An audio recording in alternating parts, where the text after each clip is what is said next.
नमस्कार, आप देख रहे हैं SPN 9 न्यूज़ और मैं हूं आपके साथ मनीष कुमार सैनी। हरियाणा में नायब सिंह सैनी एक बयान देकर फंसते हुए नजर आ रहे हैं। जाति सूचक शब्द कहने के बाद हरियाणा में नायब सिंह सैनी पर कांग्रेस के तमाम नेताओं ने शिकंजा कसना शुरू कर दिया और ऐसे में देखा जाए तो अब बयानबाजी का दौर शुरू होता हुआ नजर आ रहा है। सुरजेवाला पर अभद्र टिप्पणी के मामले में नायब सिंह सैनी को भारतीय जनता पार्टी कहीं ना कहीं जिस तरह से बचाने का प्रयास कर रही है, तो वहीं कहीं ना कहीं देखा जाए तो कांग्रेस के तमाम यहां पर नेता उनको घेरते हुए नजर आ रहे हैं। और ऐसे में हरियाणा में नायब सिंह सैनी ने जब से सरकार बनाई है तब से कहीं ना कहीं भारतीय जनता पार्टी की मुश्किलें तरह तरह की चीज़ों को लेकर बढ़ती हुई नजर आ रही हैं। अब ऐसे में नायब सिंह सैनी के इस विवादित बयान के बाद कहीं ना कहीं भारतीय जनता पार्टी के खिलाफ कांग्रेस पूरी तरह से मोर्चा खोलती हुई नजर आ रही है। इस मुद्दे पर चर्चा करने के लिए हमारे वरिष्ठ सहयोगी अमन सर मौजूद हैं। सर, बहुत बहुत स्वागत है आपका। सर, किस तरह से देखते हैं कि हरियाणा में नायब सिंह सैनी ने जिस तरह से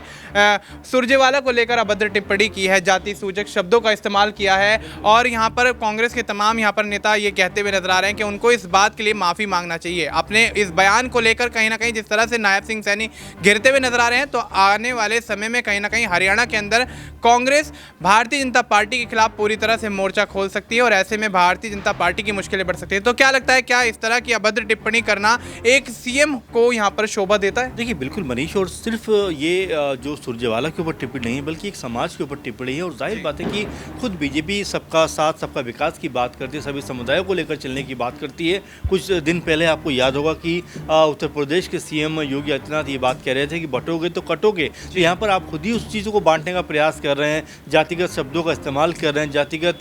जो कह सकते हैं कि जिन शब्दों को नहीं लिया जाना चाहिए सार्वजनिक मंचों से, उन शब्दों को एक राज्य के मुख्यमंत्री लेते हुए नजर आते हैं। तो ये कई तरह की चीज़ें हैं जो जताती हैं कि आप खुद बांटने का काम करते हो। ऐसा ही अगर एक और एग्जाम्पल हम देखें तो योगी आदित्यनाथ ने भी ऐसी कुछ दिनों पहले एक और जातिगत शब्द का इस्तेमाल किया है जो नहीं करना चाहिए। तो आप ये देख सकते हैं, एक तरफ तो आप ये बात कहते हैं कि भाई हम बटेंगे नहीं, कटेंगे नहीं, फिर दूसरी तरफ आप अपने ही समुदाय के लोगों को, अपने ही हिंदू वर्ग के लोगों को अलग अलग कैटेगरी में बांटते हुए नजर आते हैं, उनको अपशब्द कहते हुए नजर आते हैं, उनकी जाति को एक तरीके से गाली देते हुए नजर आते हैं। ये अपने आप में बहुत ज़्यादा संगीन मामला भी है, क्योंकि अगर हम संविधान के हिसाब से देखें तो कई तरह के मामले इस पूरे के पूरे मसले पर बनते हुए नजर आते हैं। क्योंकि अभी नायब सिंह सैनी नए मुख्यमंत्री बने हैं, तो ऐसे में उनको सबको साथ लेकर चलना चाहिए। देखिए, सिर्फ SC ST जो है वो कांग्रेस या तमाम और दलों में नहीं है, बल्कि खुद बीजेपी के अंदर भी कई बड़े नेता जो हैं वो SC ST कैटेगरी से आते हैं। तो ऐसे में जिस तरह की शब्दों का इस्तेमाल नायब सिंह सैनी कर रहे हैं, न सिर्फ वो गलत है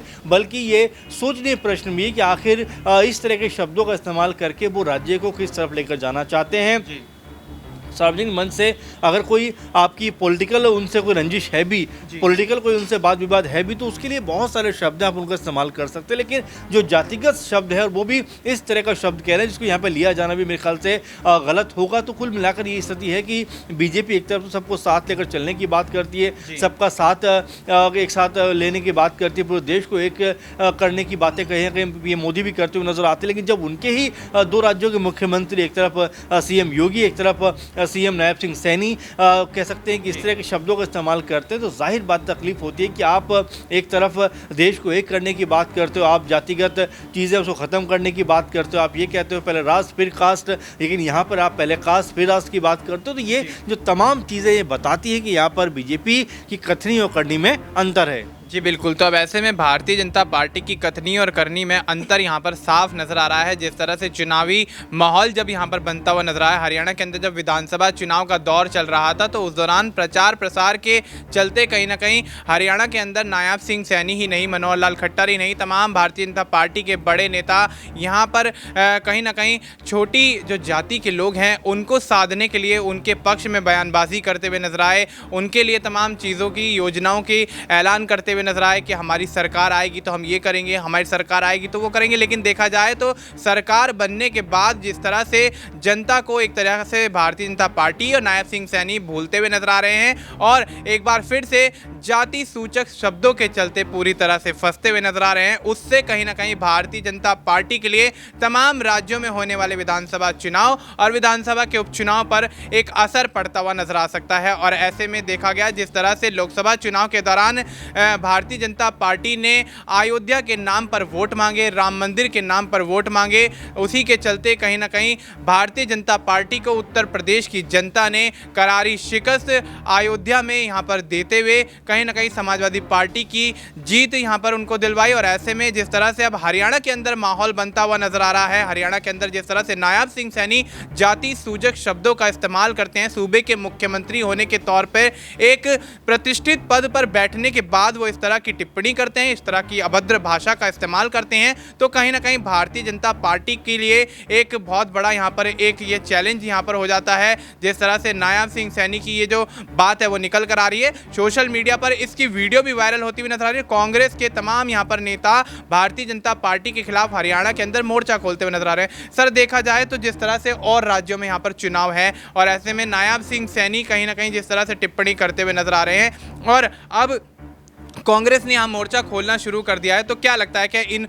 तमाम राज्यों में होने वाले चुनाव में यहाँ पर बड़ा झटका भारतीय जनता पार्टी को इस मामले को लेकर लग सकता है? देखिए, बिल्कुल पहली बात तो नायब सिंह सैनी, ये वही नायब सिंह सैनी कुछ दिनों पहले इन्होंने शपथ ग्रहण समारोह करने के बाद पहला जो फैसला किया कि भाई हम जो आरक्षण है उसको में बहिष्करण करना चाहते हैं, उसमें हम जो है आरक्षण के अंदर भी आरक्षण देना चाहते हैं ताकि जिन कह सकते हैं जातियों को आरक्षण का लाभ नहीं मिला उनको इस दायरे में लाया जाए। उसी के बाद इस तरह की बात कहते हुए नजर आते हैं, तो ये अपने आप में कई तरह की चीज़ों की तरफ इशारा करता है कि क्या वाकई में आप दलित जो लोग हैं, क्योंकि 22-23% का आंकड़ा हरियाणा में बनता है, एक बड़ा तबका कहीं ना कहीं माना जाता है और ऐसे में उनका अपमान करना, उनके बारे में इस तरह के शब्दों का वो यूज़ करना, ये बताता है कि यहाँ पर जो नायब सिंह सैनी है उनका जो कह सकते हैं कि जो जिस तरह से उनकी सोच है वो किस लेवल की है, किस तरह की उनकी सोच है। क्योंकि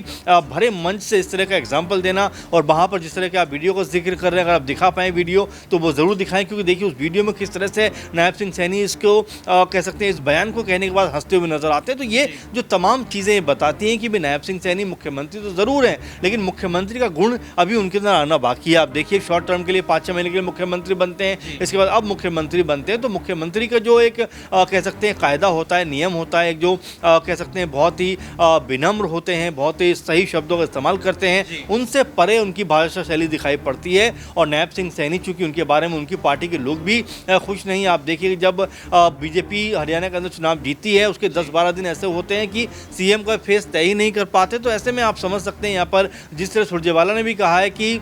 जी नायब सिंह सैनी ऐसे मुख्यमंत्री हैं जो एक अफसर का तबादला भी अपनी मर्जी से नहीं कर सकते, दिल्ली से आदेश होगा वो काम करते हुए नजर आते हैं, उनको एक्सीडेंटल सीएम बोलते हुए नजर आते हैं सुरजेवाला। तो ऐसे में अब यहाँ पर जो वाद विवाद है बढ़ता हुआ नजर आ रहा है और आपने इसमें एक शब्द जोड़ा कि क्या बाकी राज्यों में इसका असर पड़ेगा। देखिए, जाहिर बात है कि आप कोई भी बयानबाजी करते हो उसका असर पड़ता हुआ नजर आता है। चिराग पासवान को देखिए, वो दलित समुदाय को कहीं रिप्रेजेंट करते हैं, रामदास अठावले और महाराष्ट्र में वो दलित समुदाय को रिप्रेजेंट करते हैं, मांझी बिहार में वो दलित समुदाय को रिप्रेजेंट करते हैं। तो ऐसे में अगर उनके खिलाफ इस तरह के शब्दों का आप इस्तेमाल करोगे तो जाहिर बात है मनीष की इसका असर कहीं ना कहीं आपके ऊपर पड़ता हुआ नजर आएगा, क्योंकि झारखंड भी आदिवासियों का क्षेत्र है और दलित बहुल कह सकते हैं इलाका भी है, महाराष्ट्र में भी काफ़ी दलित कह सकते हैं कि वहाँ पर हैं। तो ऐसे में इस तरह की बात कहकर कहीं ना कहीं अपने आप को, अपने सरकार को कह सकते हैं नायब सिंह सैनी ने कहीं ना कहीं संकट में डालने का काम किया। आने वाले दिनों में हो सकता है कांग्रेस पार्टी उसको बड़ा मुद्दा बनाती हुई नजर आए। जी बिल्कुल, तब ऐसे में कांग्रेस पार्टी इस बात को किस तरह से मुद्दा बनाती हुई नजर आएगी और जिस तरह से जाति सूचक शब्द का इस्तेमाल नायब सिंह सैनी ने किया है उससे कहीं ना कहीं भारतीय जनता पार्टी को तमाम राज्यों में होने वाले विधानसभा के चुनाव में एक बड़ा झटका लगता हुआ नजर आ सकता है। ऐसे में जिस तरह से एक्सीडेंटल सीएम के तौर पर यहाँ पर जो सुरजेवाला हैं उन्होंने यहाँ पर संबोधित किया है नायब सिंह सैनी को, तो उससे क्या यहाँ पर प्रभाव पड़ने वाला है, हरियाणा की राजनीति में क्या कुछ फेरबदल यहाँ पर होते हुए नजर आएंगे और किस तरह से भारतीय जनता पार्टी नायब सिंह सैनी को इस मामले को लेकर एक्शन लेती हुई नजर आएगी, देखना दिलचस्प होगा। फिलहाल आपको इस मुद्दे पर क्या कुछ लगता है, आप अपनी राय हमें कमेंट करके बता सकते हैं। बाकी देश और दुनिया से जुड़ी तमाम जानकारी के लिए आप देखते रहिए SPN9 न्यूज़।